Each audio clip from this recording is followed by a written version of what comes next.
Ladies and gentlemen, the first Berserker Khazan has a lot of different avenues to take part in to increase our player power. So let's go over all the things that you're not going to want to miss and definitely need to take part in. And do remember to hit that like button and subscribe to keep up to date on all the new upcoming games you're not going to want to miss. So the first thing we need to talk about is something I missed for longer than I'd like to admit, and this is Khazan's memories. These are accessible through the Blade Nexus, where you upgrade your character stats. And once you click into this, you'll notice a certain amount of collectibles that you need to obtain in each level. Now, by collecting these, the game will bestow upon you vengeance points. And as you see here at the bottom of the screen, you can upgrade your character with a specific amount of these vengeance points, whether that's through stamina or damage. So at the very least, take a quick peek at the areas that you're only missing maybe one or two of these items and finish that off, since you only get rewarded when you obtain them all from each area. I ended up missing like one or two of these items in different locations, so it was super easy to just go backtrack and finish this up for a big damage increase. Don't leave these free upgrades and all this damage potential just laying on the table. Since we're talking about backtracking and looking to clean up some of these leftovers we may have missed, it's a great time to mention the Codex. When you beat new enemies throughout the game, your Codex will be updated, and you can actually go in and unlock these rewards when you see this chest icon appear beside it. You won't get these rewards unless you physically come into the Codex and click these things, and there's actually some really good rewards coming from this, like recipes for certain items, consumables, weapon enchants, so you could pretty much use them like all the time, getting a 20% increase in damage without having to think about it. And by the way, if you find yourself holding off on these weapon enchants, this might be the reason why, because after this you're just going to have a surplus amount of them and you'll eventually be able to craft them as well. So always feel free to buff your weapon is what I'm saying. Don't be like me and play through half the game without these things.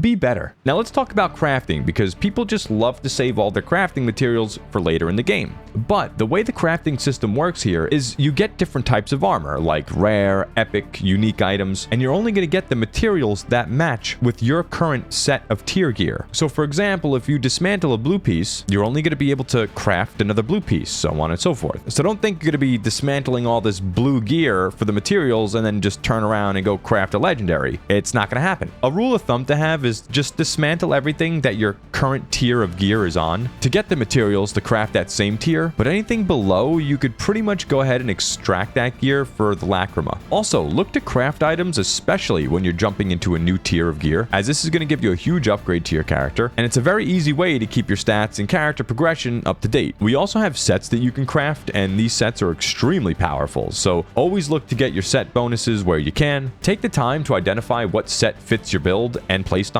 And keep in mind that some of these sets only require like regular materials to use, while other sets require specific, unique legendary items. Something else I found to be extremely powerful and fun is upgrading your gear with changing its attributes. This reminds me of like the Diablo 4 system, where if there's a stat you don't want or need, you can swap that out with something else that fits your build much better. And this is going to give you a huge power spike, and you can keep re-rolling the stat that you want to change until you get something that you're looking for. Of course, this will cost you more lacrima every time you do this, but there is an item you can get from Danjin called the Augment of Wisdom, and this resets the cost of that lacrima if you roll just too many times and it's getting a bit out of hand. Now, something else that'll make your playthrough much smoother is your Spirit of Advocacy, and these are the summonable spirits you find outside of all the boss rooms. Now, I recommend upgrading these spirits so that they last long enough for you to deal more damage to the boss while they're still alive. These upgrades require lacrima of circulation, and you could farm these by traveling to an earlier location like the Bango lot, and from here there's plenty of these spirit orbs you could summon, fight, and clear out what you can, then just go back to the checkpoint, rest, and do it all over again. Ideally, the most important thing to focus your upgrades into is the advocacy's health, again to make them just last much longer in the fight, which in turn will give you an easier time with the boss encounter, as they're going to focus the spirit down longer, which will allow you to dish out way more damage with very little pressure on you. Now let's take a minute to talk about stats and what's most important. As always, we start off with vitality, giving you health and attribute resistance. Spike this up until you feel most comfortable. Next on the list is going to be your endurance. This will absolutely make or break your experience in this game. This is increasing your overall max stamina, allowing you to parry, dodge, attack. Pretty much everything you're doing requires stamina. This also affects your stamina recovery, so the amount of time it takes to replenish your stamina bar. I can't stress this enough, don't be sleeping on this stat in this game. Once you get all set with your base stats, the next stat you're going to be looking for is your attack power increase. So your strength, your willpower, the proficiency. Our dual wield weapons scale with willpower and strength, the great sword scales with strength and proficiency, while the spear scales with proficiency and willpower, with the first stat being the main stat of each weapon. You still want to increase the secondary stat a little bit as you go, because they're going to be increasing different categories, but prioritize your health, stamina, and then your main attack stat, and you're going to be looking real good. Last thing with the stats tips, keep an eye on your agility. It's more important than you might think. Your agility ranking or stat works by giving you a penalty to your stamina recovery